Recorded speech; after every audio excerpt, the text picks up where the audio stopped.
बिस्मिल्लाहिर्रहमानिर्रहीम। आज हम जिस रेमेडी को डिस्कस करने जा रहे हैं बहुत ही पॉलीक्रेस्ट और फेमस तरीन मेडिसिन है होम्योपैथी की, कैलियम फास्फोरिकम। कैलियम फास्फोरिकम, जिसको commonly phosphate of potash, potassium phosphate भी कहा जाता है। फास्फेट ऑफ पोटाश या पोटेशियम फास्फेट।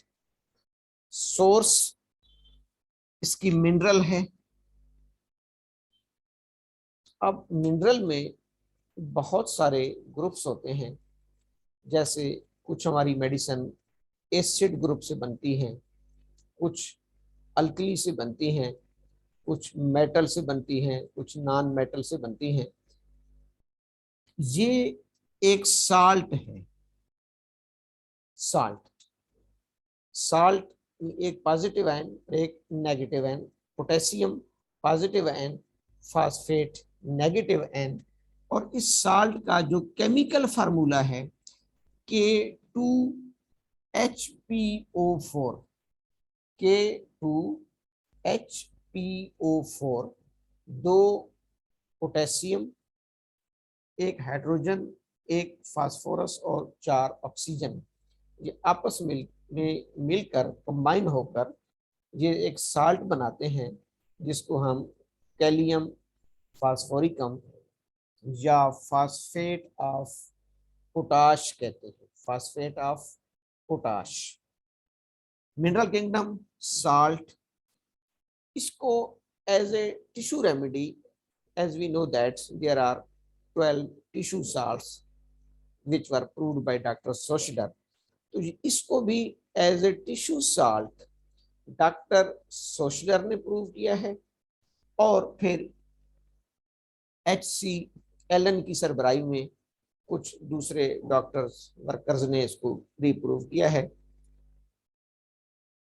अगर हम इसका मियाज़मेटिक बैकग्राउंड देखें तो ये बाकी पोटेशियम साल्ट की तरह दो मियाज़्म को कवर करते हैं, एक लोकली और एक एज ए जनरल। स्पेशली ये सिफिलिस मियाज़्म को कवर करते हैं, और एज ए होल ये ट्यूबरकुलोसिस मियाज़्म को कवर करते हैं। तो इसके अंदर दो मियाज़्म आ रहे हैं, सिफिलिस और ट्यूबरकुलोसिस।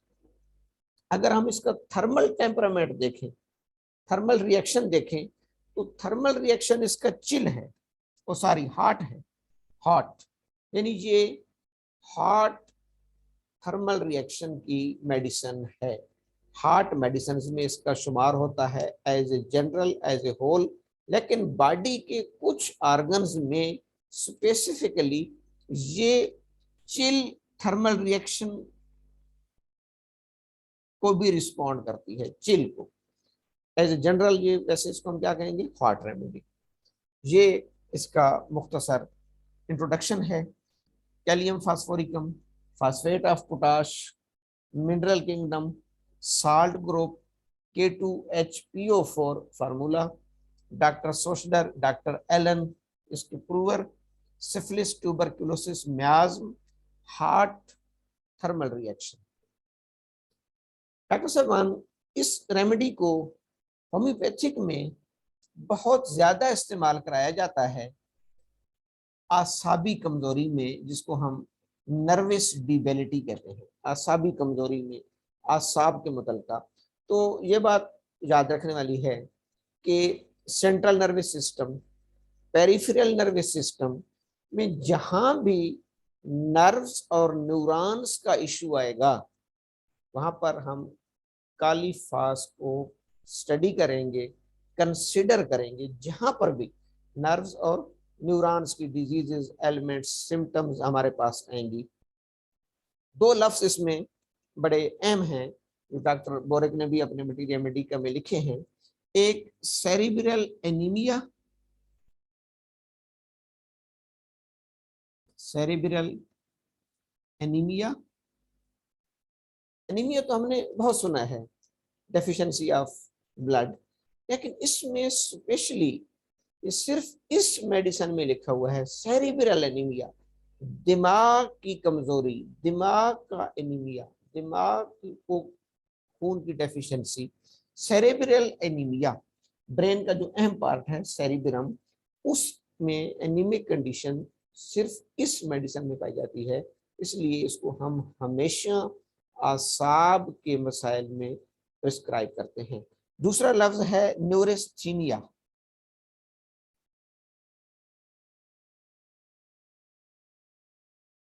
न्यूरेस्थीनिया, न्यूरेस्थीनिया यानी दोनों वीकनेस। इसकी डेफिनेशन है mentally as well as physical weakness, mental as well as physical weakness. एक होती है सिर्फ जिस्मानी वीकनेस, एक होती है सिर्फ दिमागी वीकनेस।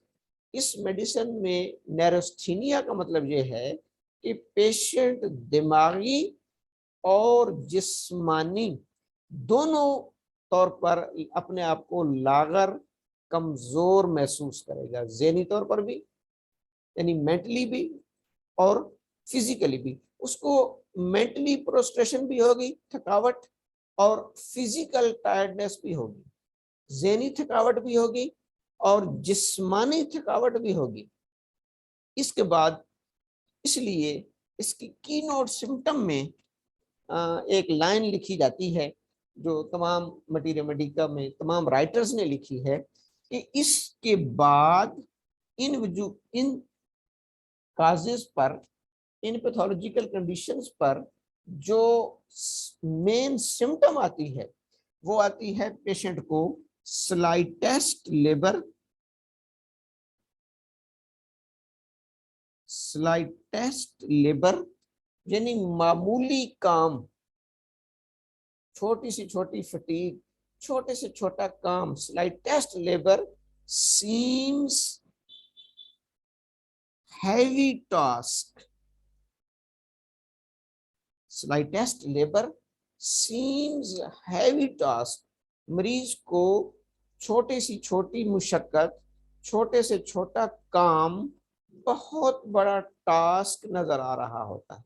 यानी वो मामूली काम को भी, क्योंकि वो बेसिकली न्यूरेस्थीनिया का शिकार होगा, मेंटली और फिजिकली वो वीक होता है, तो वो छोटे सी छोटी लेबर को भी, छोटे से छोटे काम को भी क्या महसूस करेगा? हैवी टास्क, ये बहुत बड़ा टास्क है, हैवी टास्क फील करेगा, क्योंकि उसको सेरेब्रल एनीमिया होगा और न्यूरेस्थीनिया होगा।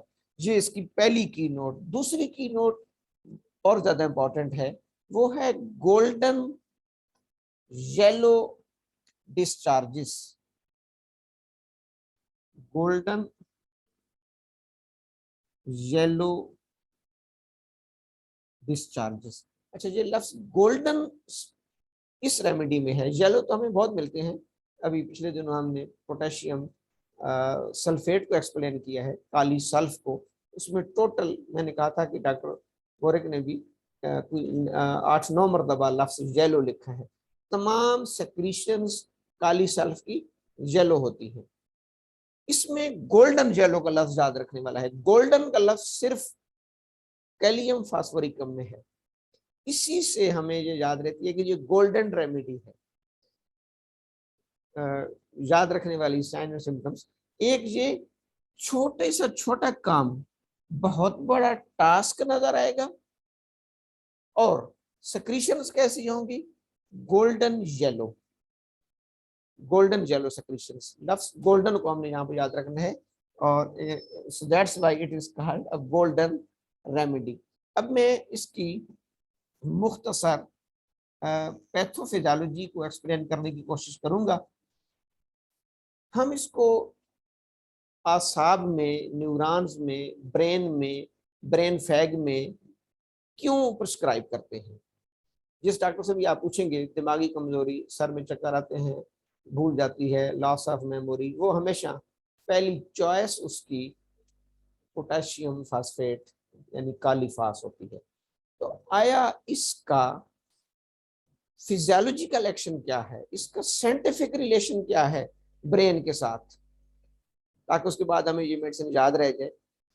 हमारे ब्रेन में सीएनएस यानी सेंट्रल नर्वस सिस्टम, ब्रेन और spinal cord. Central nervous system किसी भी इंफॉर्मेशन, किसी भी फंक्शंस को प्रोसेस अपना प्रोड्यूस कर रहा होता है, प्रोसेसिंग कर रहा होता है। सीएनएस में हमारे ब्रेन है, स्पाइनल कार्ड है। एक है पीएनएस, पेरिफेरल नर्वस सिस्टम, जो अल्लाह ताला ने हमें एक नर्व्स का निजाम दिया है, क्योंकि ब्रेन एक जगह पे फिक्स है स्कल में। ब्रेन ये स्कल के अंदर फिक्स है, जहां से ये हिल नहीं सकता। लेकिन कमांड वो पांव की आखिरी फिंगर के आखिरी नेल को भी कंट्रोल कर रहा है, हाथों के पूरे बाजू एक्सट्रीमिटीज यानी आखिरी इस फिंगर टिप को भी ब्रेन कंट्रोल कर रहा है। तो ब्रेन तो एक जगह पे फिक्स है, तो कुदरत ने इसको बॉडी के तमाम टिश्यूज हत्ता के तमाम सेल्स के साथ कनेक्ट कर दिया है via peripheral nerves. Via peripheral nerves, उनका जो निजाम है वो कहलाता है पीएनएस। जैसे हमारे पास मुल्क में बिजली का निजाम है, एक है ग्रिड या डैम्स, डैम्स जहां पर बिजली बनती है, प्रोड्यूस होती है, मंगला डैम, तरबेला डैम। अब एक है वापडे का महकमा, जिसको हम कहते हैं डिस्ट्रीब्यूशन, जो जिनका काम बिजली बनाना नहीं, उनका काम डिस्ट्रीब्यूट करना है। हर एक पाकिस्तान के घर तक लाइन बिछाकर बिजली प्रोवाइड करना, ये वापडा की डिस्ट्रीब्यूशन डिपार्टमेंट का काम है। इसी तरीके से, जो ऑपरेशन भी इसको कहते हैं, ऑपरेशन या डिस्ट्रीब्यूशन, इसी तरीके से ब्रेन नर्वस सिस्टम का वो पार्ट है जो चीजों को प्रोड्यूस करता है, कंट्रोल करता है, लेकिन अपने मैसेजेस डिस्ट्रीब्यूट करने के लिए, अपने मैसेजेस कन्वे करने के लिए उसको नर्व्स का सहारा लेना पड़ता है, जो टिश्यूज और ऑर्गन तक लेके जाती हैं। अब ये सीएनएस और पीएनएस मोस्टली न्यूरॉन्स से बने होते हैं। न्यूरॉन्स बेसिक इसका unit of structure and function है दोनों नर्वस सिस्टम का। फिर उसको कवर देने के लिए माइलिन शीथ और ग्लियल सेल्स, श्वान सेल्स, उनके मुख्तलिफ नाम हैं, जो उसको ऊपर कवर दे रहे होते हैं। Any how, neuron is the basic unit of structure and function of CNS and PNS nerve cells का, नर्व सेल्स न्यूरॉन्स। इस न्यूरॉन्स में एक सेटअप रख दिया गया है, जो प्रोटीन, जो जरूरत के मुताबिक प्रोटीन बनाता है। इसके अंदर न्यूक्लियस है, न्यूक्लियस के अंदर जेनेटिक मटेरियल, डीएनए, आरएनए, उसकी मुताबिक इसके अंदर एक सेटअप है एंडोप्लाज्मिक रेटिकुलम का। एंडोप्लाज्मिक रेटिकुलम हमने पढ़ी थी फिजियोलॉजी में, rough endoplasmic reticulum, smooth endoplasmic reticulum. तो रफ एंडोप्लाज्मिक रेटिकुलम्स, जिनके ऊपर ग्रेन्यूल्स लगे होते हैं, राइबोसोम्स, उनका एक सेटअप है जो इस न्यूरॉन्स की फंक्शन के लिए, स्ट्रक्चर के लिए, इसकी जरूरत के मुताबिक मुख्तलिफ प्रोटीन्स तैयार करता है और उन प्रोटीन्स की सेग्रीगेशन करता है, synthesis and segregation of proteins. तो न्यूरॉन्स के अंदर एक मखसूस किस्म का स्ट्रक्चर है जिसको नेजल्स ग्रेन्यूल्स कहा जाता है। NISSSGRANULES,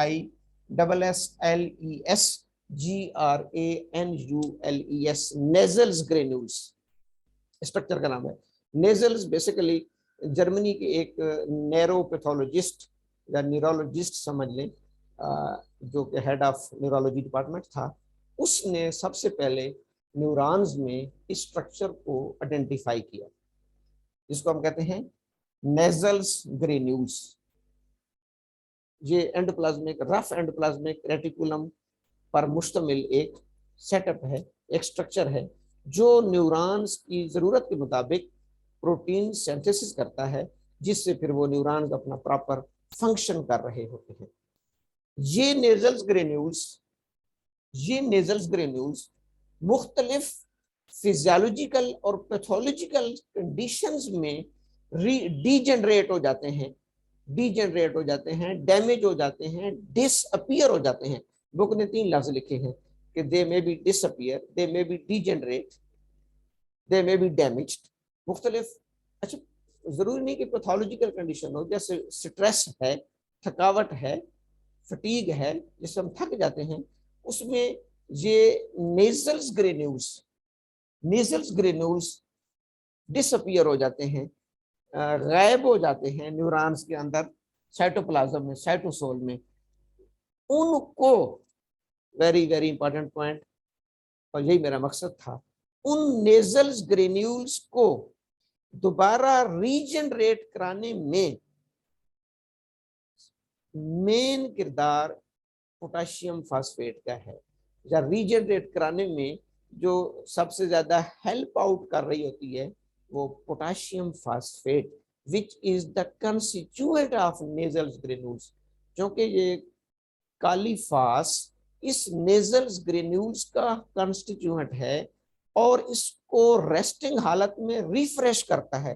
मैं आपको एग्जांपल दूं, जैसे रात को हम दिन को सारा दिन काम कर करके थक जाते हैं, थकते हैं तो हमें नींद आती है। जब हम रात को सोते हैं तो हम रेस्टिंग फेज में चले जाते हैं। उस रेस्टिंग फेज में ये नेजल्स ग्रेन्यूल्स पोटाशियम फास्फेट की मदद से दोबारा रीजनरेट होते हैं और सुबह हम फ्रेश उठते हैं और फिर हम नए सिरे से काम करना शुरू कर देते हैं, पढ़ते हैं, पढ़ाते हैं, दफ्तरी काम करते हैं, मजदूरी कर सकते, कोई भी बिलखसूस जो मेंटल वर्क है। तो ये चूंकि नेजल्स ग्रेन्यूल्स को रेस्टिंग कंडीशन में रिफ्रेश होने के लिए, रीअपियर होने के लिए, रीजनरेट होने के लिए किसकी जरूरत होती है? पोटाशियम फास्फेट की। अब यहां हमें समझ आई कि हम असाबी कमजोरी में या नर्वस स्टिबिलिटी में क्यों काली फास का सहारा लेते हैं, कैलियम फास का सहारा हम क्यों लेते हैं, और ये कैसे फिर जाकर इंप्रूवमेंट करती है। अब अक्सर आपने देखा होगा इसको असाबी कमजोरी में, नर्वस डिपेलिटी में, न्यूरोस्थीनिया में हम फिजियोलॉजिकल डोज में देते हैं। फिजियोलॉजिकल डोज, फिजियोलॉजिकल डोज का मतलब होता है 1x to 12x या 24x, क्योंकि 24x के बाद non material dose homeopathic potency जिसको कहते हैं बेसिकली, उसमें कन्वर्ट हो जाती है और उसमें ओरिजिनल मटेरियल मैटर का कोई पार्टिकल मौजूद नहीं होता, अकॉर्डिंग टू डॉक्टर नेश रिसर्च। अब हम इसको देते हैं मसलन 6x में,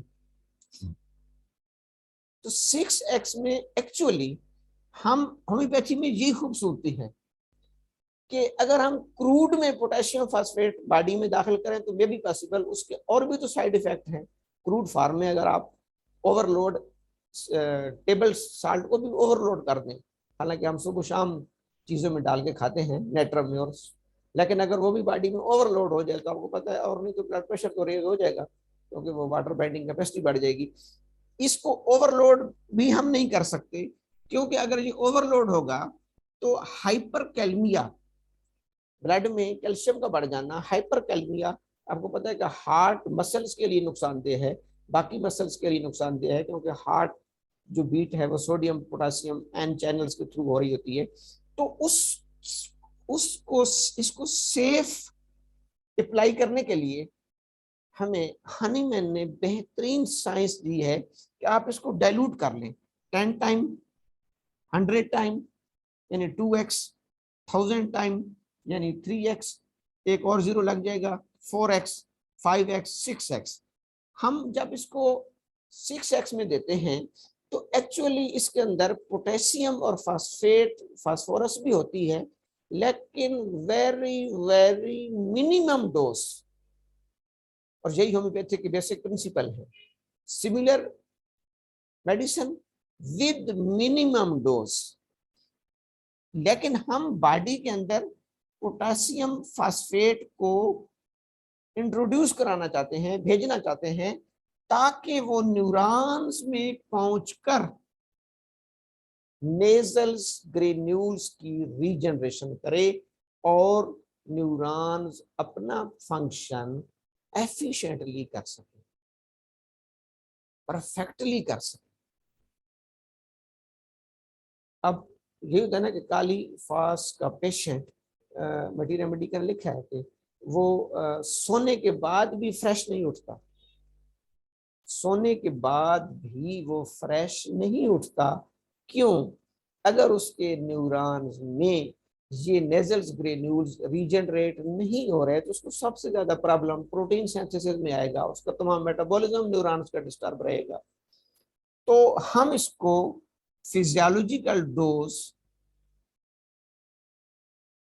below Avogadro, physiological dose, material dose में इस्तेमाल कराकर एक तरफ से हम ओवरडोज को सेव करने के लिए इसको पोटेंटाइज कर देते हैं, दूसरा जब हम इसको पोटेंटाइज्ड हालत में सेंड करते हैं तो ये अपना रिपेयरिंग का काम भी करती है, नेजल्स ग्रेन्यूल्स को रिपेयर भी करती है और ओवरडोज भी नहीं होती। क्योंकि जैसे मैंने कहा ना, हाँ अगर बॉडी में कहीं पोटेशियम फास्फेट ओवरडोज हमें मिल रहा है, जब पोटेशियम फास्फेट के ओवरडोज होने से जो इलामात सामने आती हैं, उस तरह की इलामात जैसे हार्ट मसल्स में आ जाती हैं, रिदम हार्ट आउट हो जाता है, उसमें हम इसको हाई डेल्यूशंस अबव एवोगैड्रो भी इस्तेमाल कराते हैं, काली फास्ट 30 में, 200 में, 1 एम में, CM में।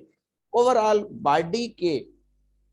बॉडी के सिग्नलिंग को बेहतर बनाने के लिए हम एक डोज कालीफास 1 MCM की दे सकते हैं, उसके बाद हम उसको मटेरियल डोज में दे सकते हैं ताकि ये मामला भी सेटल हो जाए और ओवरऑल बॉडी का जो सिग्नलिंग सिस्टम है, इम्यून सिस्टम है, वो भी बेहतर हो जाए।